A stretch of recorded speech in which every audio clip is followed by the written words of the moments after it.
देखिए, हमारा चिरमिरी कोयले की नगरी के नाम से जाना जाता है और यहाँ राज्य सरकार और केंद्र सरकार एसईसीएल को लीज पर जमीन दी है कोयला उत्खनन के लिए। एसईसीएल कुछ कोयलों को निकालती है और करीबन 40-45% कोयला जमीन के अंदर ही छोड़ देती है। जब ये कोयला छूट जाता है तो या तो उस क्षेत्र में कोयले में आग लग जाता है या लोग मजदूर वर्ग के उस कोयले को निकाल कर बेचते हैं। ये अवैध रूप से कोयला उत्खनन करते हैं और चोरी छुपे ईंट भट्टों को बेचते हैं, जिससे ईंट भट्टे संचालित हो रहे हैं, बल्कि ट्रकों में भर के इस तरह का कोयला बाहर भी सप्लाई होता है।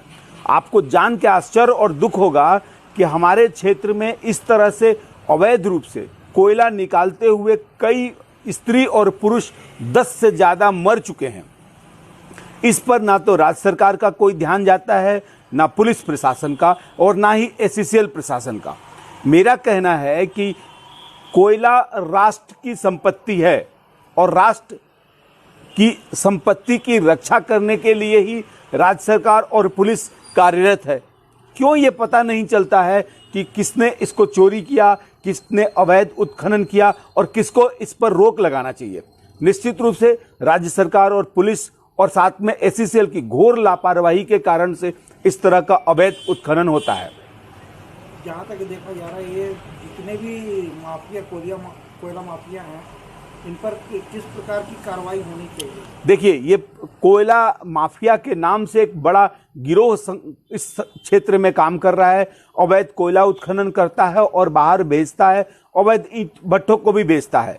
मेरा कहना है कि राज्य के जिम्मेदार अधिकारी कर्मचारी अगर चाहेंगे तो इस तरह का अवैध उत्खनन क्यों नहीं रुक सकता।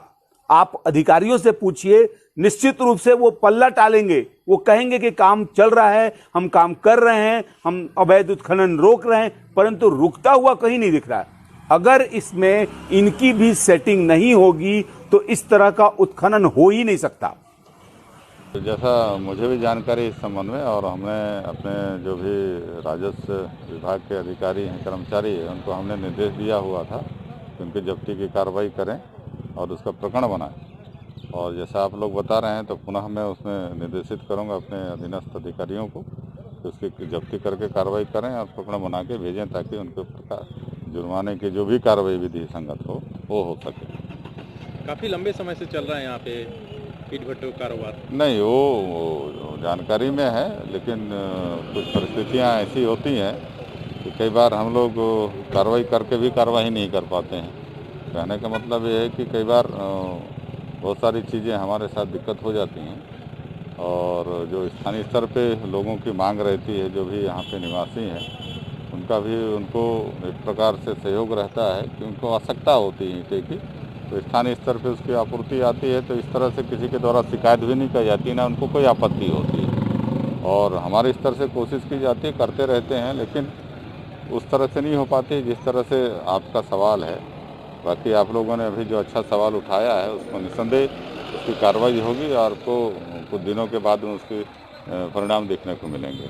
अवैध कोयला जो उत्खनन हो रहा, भट्टों भी खपाया जाता है। जिले में काफ़ी खड़गांव हो, चिरमिरी, बैकुंठपुर तक कोयले का कारोबार चल रहा, भट्टों भी जाता है। कई मौतें भी हो चुकी है चिरमिरी में, लेकिन प्रशासन इस पर अभी तक कोई कार्रवाई नहीं की। नहीं, चूँकि जो कोयले का जहाँ तक प्रश्न है, पुलिस है और एसईसीएल है, ये लोग सीधे सीधे इन्वॉल्व होते हैं, खनिज विभाग होता है। और चूँकि जब भी इस तरह की कोई कार्रवाई करनी होती है तो एक संयुक्त टीम बनी हुई है जिस तरह खनिज के संबंध में, और जब तक खनिज विभाग से परसू नहीं होगी तो कई चीज़ें क्या होती हैं कि वो हम उसमें डायरेक्ट इन्वॉल्व नहीं हो पाते हैं।